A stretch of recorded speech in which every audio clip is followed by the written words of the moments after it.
오늘 주시는 하나님의 말씀은 시편 119편 145절부터 152절까지 말씀 보시겠습니다. 할렐루야.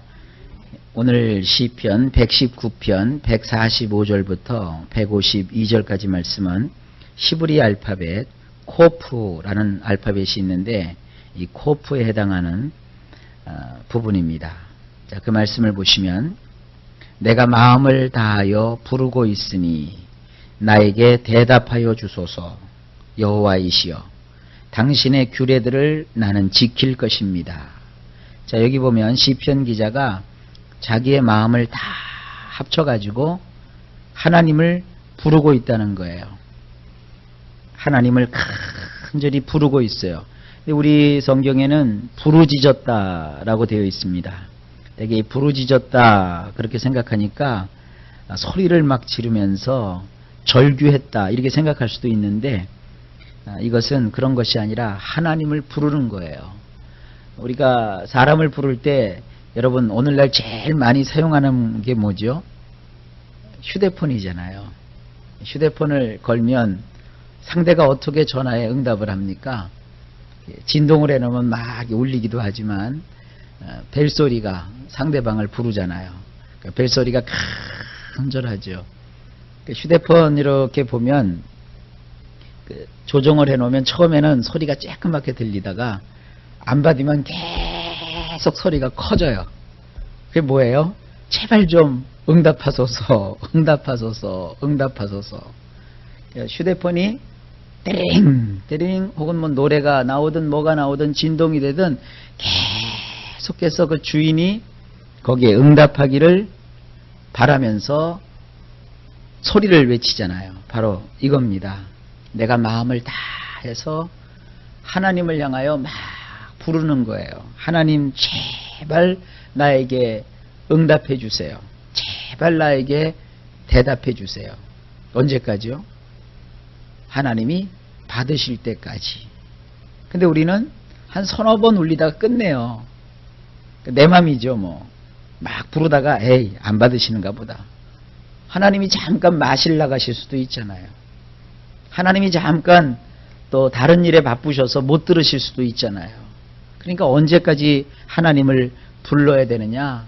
그분이 응답하실 때까지. 또 하나님을 부를 때 그냥 뭐 대충 부르시면 안 돼요. 마음에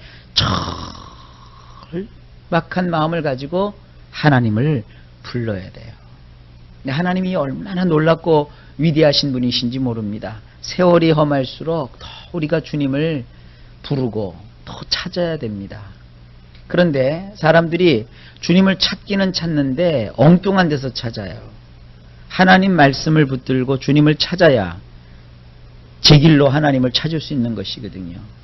예를 들어서 하나님은 지금 서울역에 계신데 사람들은 용산역에 가서 하나님 찾고 있다고요.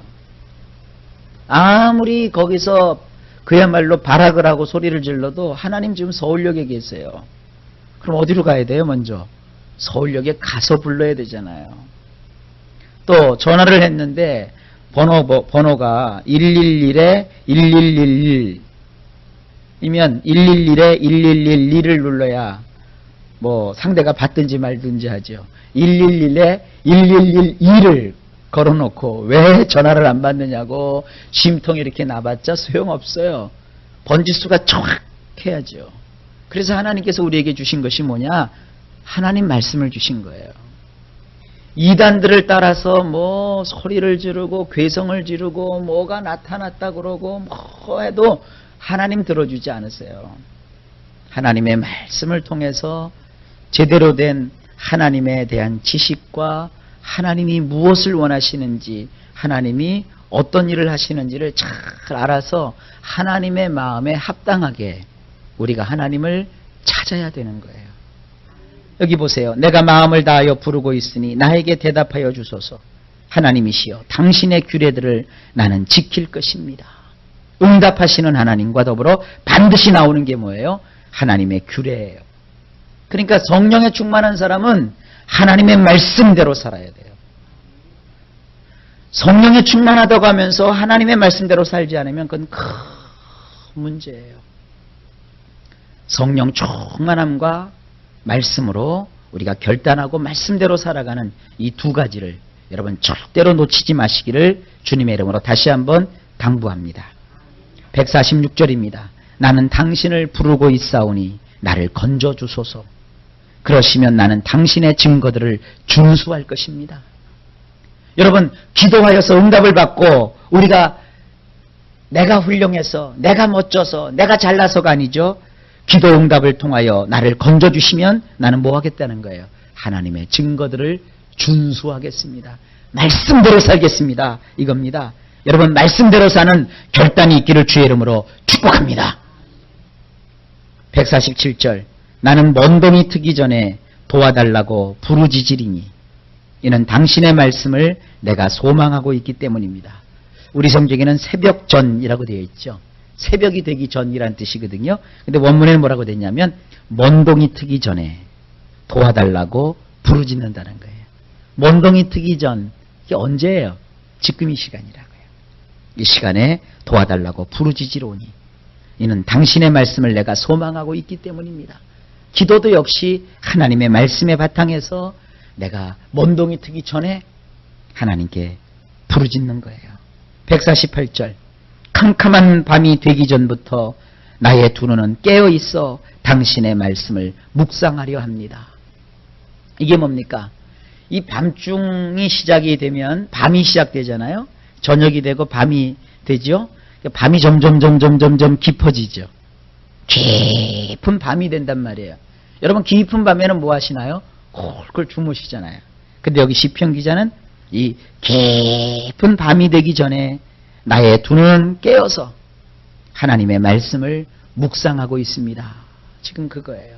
그러니까 우리 성도는 깊은 밤이 되기 전에 하나님의 말씀을 우리가 보고, 그리고 먼동이 트기 전에 일찍 일어나서 하나님의 말씀을 묵상하며 이렇게 말씀의 사람이 된다는 거예요. 그럼 어떤 일이 벌어지느냐? 149절입니다. 당신의 인내하심으로 인하여 나의 목소리를 들으소서. 여호와여, 당신께서 샤파트 해주심으로 인하여 나를 살려주소서. 하나님의 말씀을 붙들고 이렇게 주님 앞에 나와서 하나님께 우리의 목소리로 고하면 하나님은 그 인내하심을 우리에게 베풀어 주시는 거예요. 그리고 하나님이 우리에게 샤파트를 해주심으로 결국 우리가 어떻게 돼요? 살려주신다는 거예요. 여러분, 우리가 사는 일이 바로 여기에 있어요. 말씀을 붙들고 하나님께 나와서 말씀을 따라 부르짖어 하나님께 고하면 하나님이 그 결과 우리를 어떻게 하세요? 살려주신다니까요. 그러니까 여러분들 하나님 앞에 나와서 언제 살려주시렵니까? 그러지 마세요. 살게 되면 다 살아요. 그러니까 우리가 해야 될 건 뭐냐면 말씀대로 사는 거예요. 말씀을 붙들고 말씀대로 나와서 기도하는 거예요. 여러분들은 신앙생활 하시면서 성도들을 이렇게 볼 때 생활을 보지요. 그들의 말과 언어를 보지요. 그러나 하나님은 생활 속에 어떤 말과 언어를 보기에 앞서서 뭘 보시냐면 우리 속에 있는 경건한 믿음을 보세요. 신앙생활을 할 때 정말로 귀한 분들이 누군 줄 아세요? 조용히 기도를 하시는 분들이 참 귀해요. 교회는요, 정말 하나님 앞에 이렇게 조용한 심사를 가지고 기도하는 사람들이 많아져야 돼요. 그러면 그 교회는요, 부흥하지 말라고 해도 부흥이 되게 돼 있어요. 조용히 기도하는 사람들이 많은 그런 교회가 되시기를 바랍니다. 이 말을 앞세우게 되면 항상 잠언에는 뭐라고 되어 있어요? 실수가 많다 그랬어요.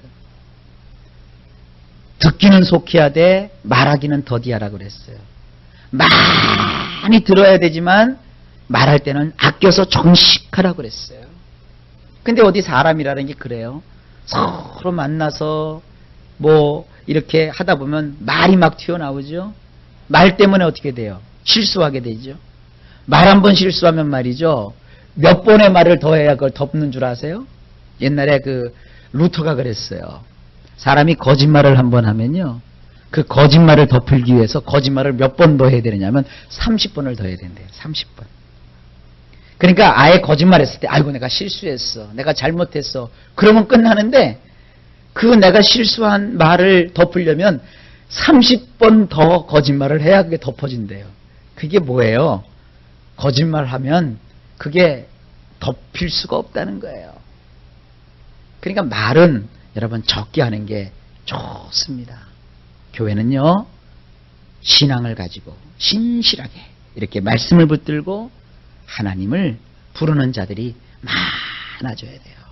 밤중에 또 새벽이 되기 전에 이렇게 하나님께 나와서 하나님께 구하는 삶을 살면 하나님 우리를 살려주십니다. 150절을 보세요. 사악한 추격꾼들이 나에게 가까이 왔사옵니다. 그들은 당신의 율법에서 멀리 떠나 있는 자들입니다. 하나님의 율법에서 떠나 있는 사람들이 나를 잡으려고 그 사악함을 가지고 추격해서 다가왔다는 거예요. 그러나 151절을 보세요. 가까이 계시는 당신이신 여호와시여, 당신의 모든 계명들은 진리입니다. 152절, 진작부터 나는 당신의 증거들을 알고 있사오니 당신께서는 그것들을 영원토록 세우셨나이다. 이게 무슨 말입니까? 말만 앞세우고 율법에서 멀리 떨어져서 산 사람이 나를 잡으려고 악한 목적을 가지고 추격해왔단 말이에요. 그런데 나는 그 사람을 보는 게 아니라 나를 잡으려고 추격해오는 그 사람보다 나에게 누가 더 가까이 계세요? 여호와가 가까이 계세요. 하나님은 나의 호흡보다도 가까이 계시거든요. 그러면서 나는 뭘 기억하는 거예요? 하나님의 그 말씀을 기억하는 거예요. 가장 바보 같은 신앙인들이 누군 줄 아십니까? 하나님을 보여달라는 거예요. 여러분, 하나님 보면 죽어요. 천둥소리도 못 듣는 사람들이 무슨 하나님을 보여달래요. 천둥소리 괜찮대요? 그런 사람들이 천둥 치면 제일 무서워하더라고요. 여러분, 천둥 꽝꽝꽝꽝꽝 칠 때 밖에 나가서 나 죄 없어 하고 쓸 사람 누가 있어요? 얼마나 무서워요. 그 천둥 맞아도 살 자신 있으면 하나님 보여달라고 그러세요. 하나님은 그렇게 오시는 게 아니라 말씀을 찾아서 오시는 거예요. 그래서 이 말씀을 읽고 말씀을 듣고 말씀을 기억하고 말씀대로 믿으면서 그 말씀과 더불어 하나님이 나와 함께 하시는 것을 믿는 거예요. 하나님의 그 계명은 다 옳다고요. 진리란 말이에요. 그래서 진작부터 나는 하나님의 증거를 알고 있습니다. 당신께서는 그것들을 영원토록 세우셨습니다. 그러니까 성경에 보면 뭐라고 그래요? 내가 너를 떠나지 아니하리라. 내가 너와 함께하니 너는 두려워하지 말아라. 그 말씀을 내가 믿는 거예요. 지금 사악한 자가 나를 잡으려고 쫓아왔다고 그랬죠? 그 사람들이 이제 조금도 두렵지가 않죠. 조금도 그 사람들이 겁나질 않죠. 왜냐하면 나와 함께하고 있는 하나님이 내 안에 믿어지기 때문이에요. 그래서 여러분들이 신앙생활을 하면서 하나님의 말씀을 붙들고 그리고 그 말씀을 따라 기도하고 그리고 성령께서 나와 함께 하시는 것을 잘 마음에 간직하면서 여러분 신앙생활하는 것이 참 중요합니다. 하나님 말씀과 성령과 더불어서 신앙생활하는 것. 이것만 있으면 사실은 교회는 뭐 부족한 게 없어요. 오늘도 하나님께서 우리 모두와 함께 하셔서 성령으로 말씀으로 온전하게 우리의 삶을 인도해 주실 줄 믿습니다. 이 하나님의 함께 하심이 넘치시기를 예수님의 이름으로 축복합니다.